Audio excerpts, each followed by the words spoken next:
It's Monday, July 29. This is the news on PBCJ. I'm Carol Francis.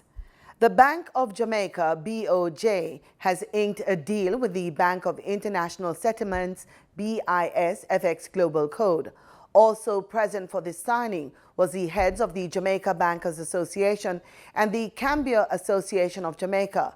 This means that every authorized foreign exchange trading entity in Jamaica has signed onto the BIS code. The BOJ is currently implementing the Foreign Exchange Code of Conduct to introduce standards to the market on fairness, transparency, and driving industry consultations on forward market contracts. The central bank plans to introduce an FX trading platform in the second half of 2020, which the bank will own and operate. It will also manage the enrollment of all authorized dealers and large cambios that will trade on the platform, as well as large value non-financial suppliers and users of foreign exchange.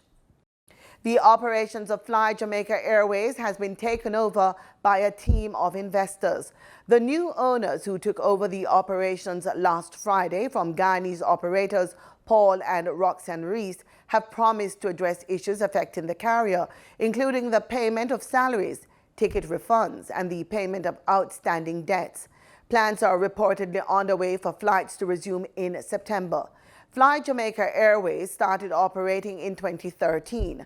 However, the carrier was grounded following an accident at the Chedijagan International Airport on November 9, 2018. The 757 Boeing aircraft destined for Toronto, Canada, encountered difficulties and made an emergency landing with more than 100 passengers on board. In March, the airline made all staff positions redundant. Then Chairman and Chief Executive Officer Paul Reese said that this was due to the lack of planes to carry out operations and the failure of the company to recover in the aftermath of the November emergency landing. On Friday, the Senate approved the 90-day extension of the state of emergency SOE in 3 western parishes, St. James, Westmoreland, and Hanover, until October 28. Minister without portfolio in the Ministry of Economic Growth and Job Creation piloted the bill in the Senate. As a Senate, we have, despite our sometimes opposing views, been able to achieve a consensus in moving forward to implement measures that are effective in taking control of our spaces and saving lives. Undoubtedly, Mr. President, these measures of which we seek support may very well create some hindrance, but more importantly, they've been proven in this judicious balance to exceptionally save lives, and we have to focus on that. Some opposition senators were hesitant to support the SOE extension, among them leader of opposition business, Senator Donna Scott Motley. And at the rate it is going, it seems that when I do write my memoirs, I will have a list of the times that I've had to compromise my own beliefs in trying to assist the government in charting a course where they compromise the Constitution daily, simply because I don't see any choice. Simply because I don't see another way. Simply because there's a dearth of ideas. And all we can do is pull from the toolbox something called a state of emergency. 13 votes supported the resolution, 1 declined. Opposition Senator Katie Knight and 6 members were absent. However, 14 votes were needed to pass the resolution. The passing vote came from an unlikely source, Senator Lambert Brown, one of the government's harshest critics. This SOE was declared by the Governor General on April 30 and extended by 3 months, 2 weeks later, by both houses of Parliament. $1 billion has been allocated for the rollout of the housing component of the HOPE program. This was disclosed by Prime Minister Andrew Holness in an address at the handing over ceremony for the latest National Housing Trust housing development in Kitson Town, St. Catherine. According to Mr. Holness, the government has successfully completed the administrative element of the housing component of HOPE and is ready for the official launch. that program will cater to indigents. Now, the NHT has a program where persons who do not qualify based upon income can get a benefit from the NHT, and it is a grant. And that program works well. It's not a large program, and it is geared to that segment of the market that really has no income, but persons who are trying. The government, through the HOPE program, will utilize public resources to assist persons who are struggling, those with irregular income, and also those who are unable to afford their own home. The Prime Minister underscored the point that the $1 billion will be spread equitably across all constituencies through an application process. He is optimistic that the intervention will improve the living conditions and family life of the beneficiaries. The government is not blind to it, and the government is sensitive to it, and the government will act and is doing the best it can to ensure that the houses that we build, the solutions that we provide, are not only for those who can afford it and for those who are working and for those who are upwardly mobile, but when we move Jamaica from poverty to prosperity, it is for everyone, for the rich and the poor. We are rising the tide for all boats in the harbor. Every single Jamaican must feel that there is something in the government's program that reaches out to them and is designed for them specifically. The 2019 National Festival Song Competition was a closely contested one. The 11 contestants vying for over $3 million in prizes gave very energetic and strong performances that had the crowd in attendance at the Randy Williams Entertainment Center on their feet. It was a big performance by Loaded Eagle that saw him walking away with the coveted title of winner of the 2019 National Festival Song Competition.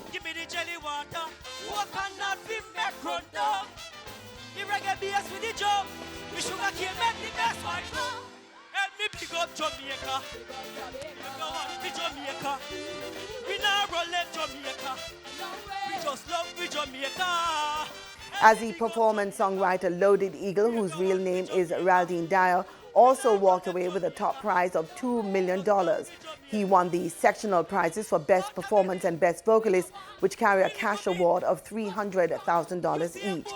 Big Up Jamaica will become the soundtrack for Jamaica's 57th anniversary of independence, which is being celebrated under the theme One Nation, One People.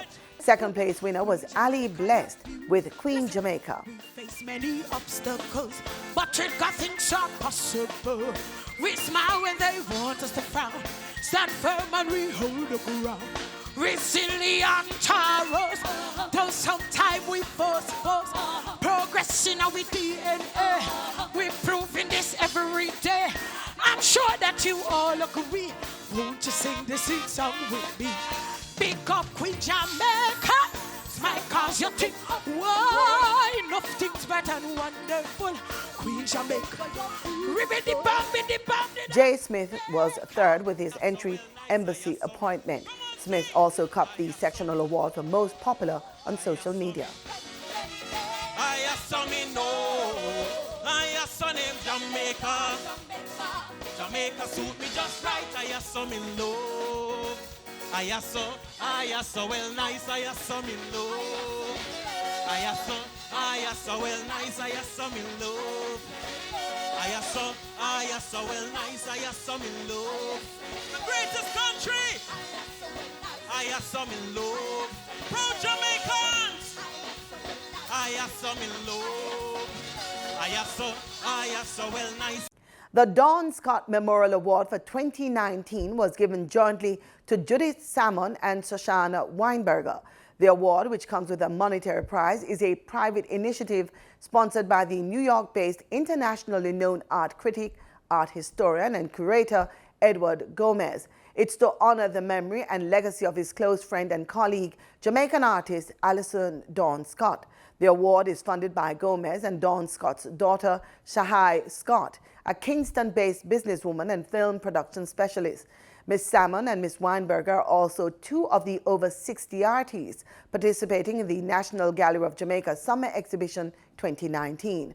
The show opened at the National Gallery on Sunday. Marlon Samuels has more in this report.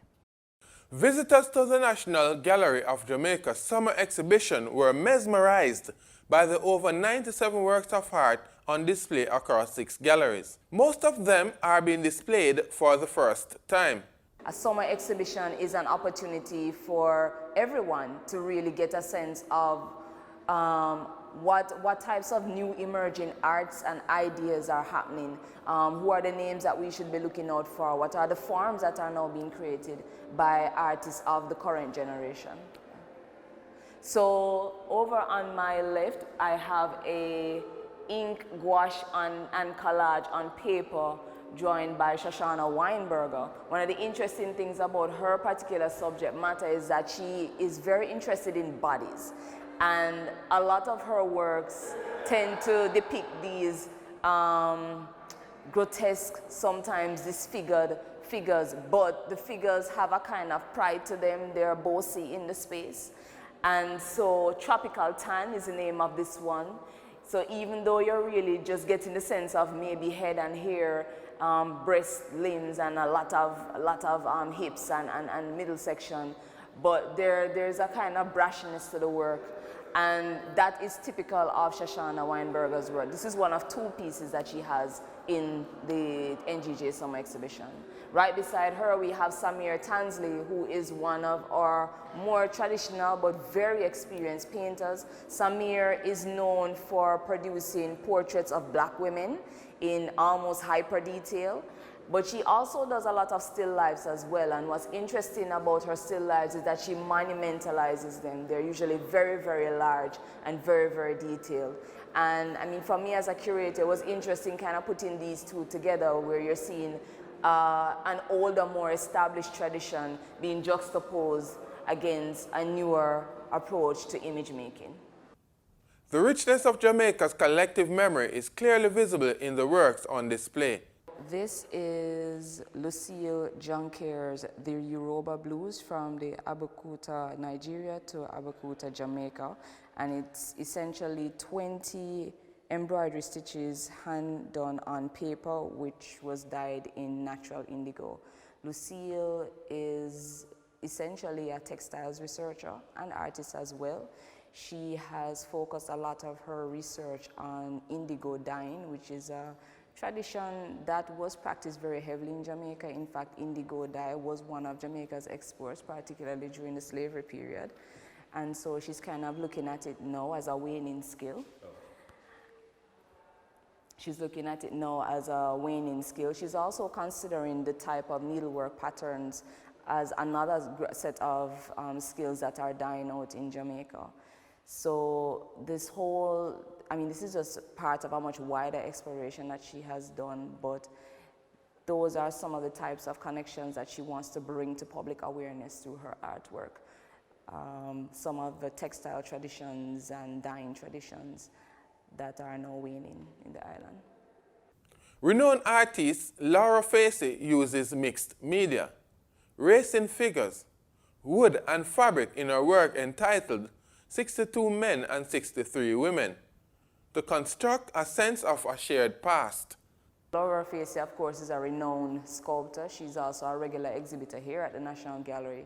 This piece is almost in dedication to the 62 men and 63 women who were slaves on the plantation that she now calls home.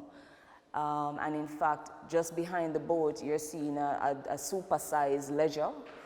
This is a ledger that her family had researched and essentially found the names of the 62 men and 63 women, along with the horse and the cow and the goat and the other livestock that were there. So not only are you getting names, but you're also getting the prices that were attached to them. So how much this person was, how much pounds this person was worth versus someone else. And I mean, this is a very personal work for Laura because it's about her home, Mount Plenty, where she lives in St. Anne. In terms of the total setup, we would call a work like this an installation, meaning that it's not a two-dimensional work. or it doesn't only have two-dimensional components, it has other three-dimensional components as well, and it takes up space. So Laura has essentially included or juxtaposed the supersized ledger with a dugout canoe, and it would appear that this canoe was essentially dug out of a tree trunk, and that tradition also comes out of our Taino tradition as well. They used to use the big cotton trees and dig the trunks out, or hollow the trunks out to make boats. And she has put this canoe on top of a pile of limestone. So it gives you that sense of voyage, of sea, of travel. But when you look inside the canoes, there are small statuettes of 62 male figures and 63 male figures. And those statuettes, you can speculate to be a representation of the people that are registered on the ledger behind. And it's an interesting juxtaposition because normally we don't always know the names of the slaves who were our forefathers. But here, one person has been able to kind of go into that history and actually put a name to all those persons. So even though when you look in the boat, the statuettes are almost identical in terms of the male and female figures, but they have an identity when you look at the ledger. The exhibition features works in all kinds of media by 60 artists. Some are very graphic. On display are prints, paintings, sculptures, ceramics, film, and photographs. This exhibition was not only advertised to artists who are locally based, but we also advertised to Jamaican artists or artists of Jamaican heritage who live overseas in our diaspora. And this is a photograph done by one of them. This is Mr. Jeremy Watson, who was born in Canada. He graduated from the Rosedale Heights School of Arts in 2017, and he studied photography, film, graphic design, and dance. His work centers on positive depictions of black bodies and culture, and through that he explores the meaning of blackness in the Western world. The name of this work is called Afro Red. There are two submissions by another artist from our Jamaican diaspora. This is Mr. Hassani Claxton, and he was born to a Jamaican mother in the U.S. Virgin Islands. The piece on the left is Angry Black Woman, A Right to be Hostile, and the one on the right is called Bugging Out. One of the interesting things about these particular works is that they are very unusual because they don't at all fall in the tradition of sculpture that we are accustomed to in Jamaica, not only in terms of, primarily in terms of the expression. So it was interesting to see this person submit.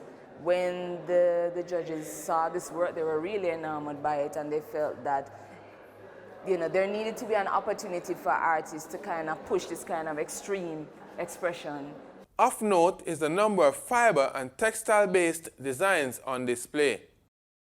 The physicality, flow, and beauty of the textiles were noticeable.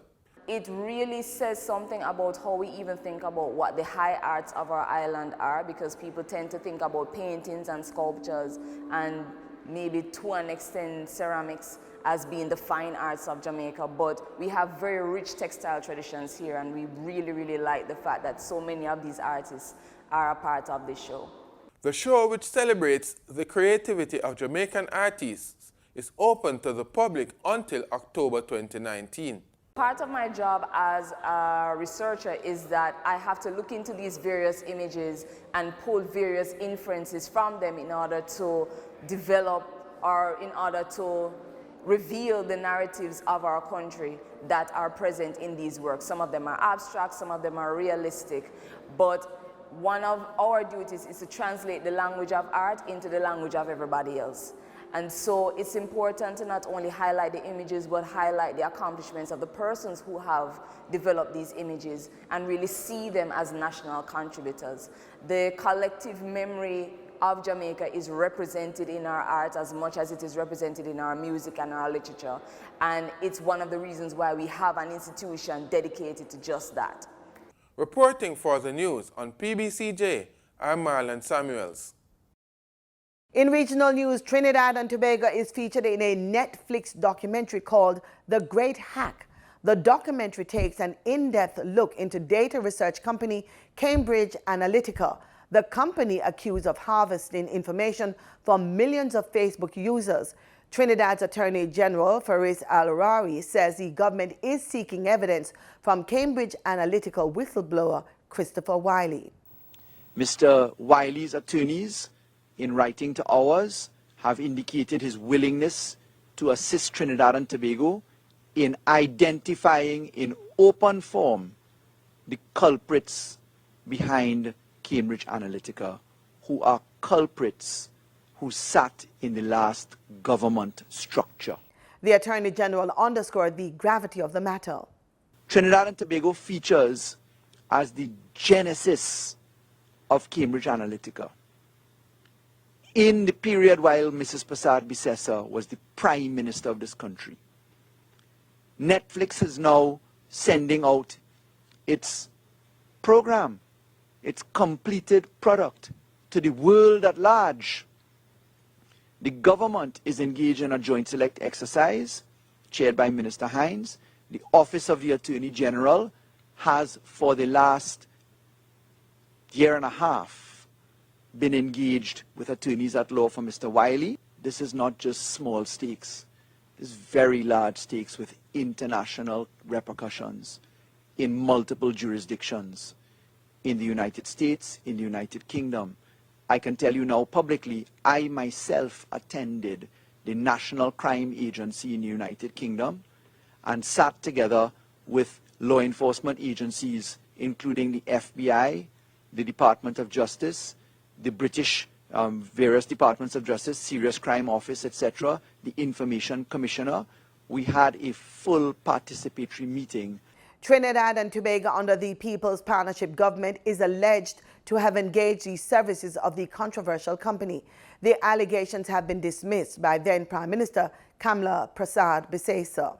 The Belize government has lodged a strong protest with the government of Guatemala following a confrontation between the Belize Local Defense Force and the Guatemalan Armed Forces on the Sartún River. The incident was videotaped, and the Guatemalan Armed Forces are seen and heard claiming ownership of the island and river. This is a member of the Guatemalan Armed Forces telling Belizean Will Maia and 6 others that Sartún Island and river is for Guatemala. He tells Maia that they need to produce documentation to traverse the river. Why will we have a paper for our own country? No, this belongs to Guatemala. This belongs to Guatemala. Yeah. Well, as far as we know, this belongs to Belize. But you won't let us go up this river. Yeah, because it belongs to Guatemala and you're not allowed to. So I'd like the police to return. All right. Have a nice day. The worrying incident unfolding on July 23rd when Maia attempted to escort members of the Sartún Tamash Institute for Indigenous Management's team to Black Creek to investigate the illegal logging of timber by Guatemalans. The group of Belizeans approached the forward operating base and requested an escort to proceed into the Sartún River. A few minutes up the Sartún, 2 Guatemalan gunboats filled with armed Guatemalan soldiers set chase after the Belizeans. When we got to the BDF base, they told us we could go ahead and proceed. About 10 minutes after we were on the river, we heard the sound coming. And when we looked back, it was the Guatemalan Armed Forces. They came and they stopped us. And you'll see in 3 instances where they stopped us, we explained to them we were in Belize. Secondly, you'll see where they tried their best to intimidate us, trying to sink our boat, as a matter of fact. The Ministry of Foreign Affairs is now lodging a strong protest to the Guatemalan government. CEO in the Ministry of National Security, Felix Enriquez, says the Belizean government describes this latest incident as, quote, very disappointing and demonstrates bad faith at a time when both countries have made significant progress in moving towards a permanent solution to the long-standing unfounded territorial claim, unquote. We are disappointed with what happened. We really thought that since we had moved forward, both countries have moved forward as to how we go about settling the dispute. They would have been a bit more mature in the way how they handle our civilians traveling down the Sartún, but that didn't happen. And so we have asked the Ministry of Foreign Affairs to express in a strong way that we are disappointed in what happened, to to protest in a strong way, you know. Guatemala claims sovereignty over Belize as an inheritance from Spain. Conflicts between Belizean and Guatemalans exist on both the sea and land. They range from illegal fishing, illegal settlements, illegal farming, poaching of wildlife, illegal harvest of forest products, illegal settlements, robberies, ambush attacks on the Belizean military, and murders on both sides of the border. In a ceremony filled with symbolism, Cubans celebrated the 66th anniversary of the assault on two garrisons, which paved the way for the triumph of the Cuban Revolution. The first Secretary of the Communist Party of Cuba, Raúl Castro Ruz, and the President of the Republic of Cuba, Miguel Díaz-Canel Bermúdez, presided the celebration of the 66th anniversary of the assaults on the Moncada and Carlos Manuel de Céspedes garrison in 1953. These two revolutionary actions opened the gateway that led to the triumph of the Cuban Revolution the 1st of January 1959. The venue of this yearly commemoration took place in the Cuban province of Granma in the city of Bayamo. Precisely, this city, in the 19th century, during the Independence War, was burned down to ashes by its inhabitants so as to avoid the town from falling in the hands of the Spanish colonialists. During his closing speech, the President of the Republic of Cuba, Miguel Díaz-Canel, among other important issues, stated that due to the United States policy, Cuba has had losses of over $4,343,000,000 US between March 2018 and April 2019. Que la administración de los Estados Unidos ha comenzado a actuar con mayor agresividad para impedir la llegada de combustible a Cuba. Díaz-Canel highlighted that Washington intends to blackmail Havana for its unchanging position of principles and denounced the return of the Monroe Doctrine and the aggressions against the constitutional government of Venezuela. Direct from Cuba, Richard Richards, Canal Caribe. In sports, we look at gymnastics.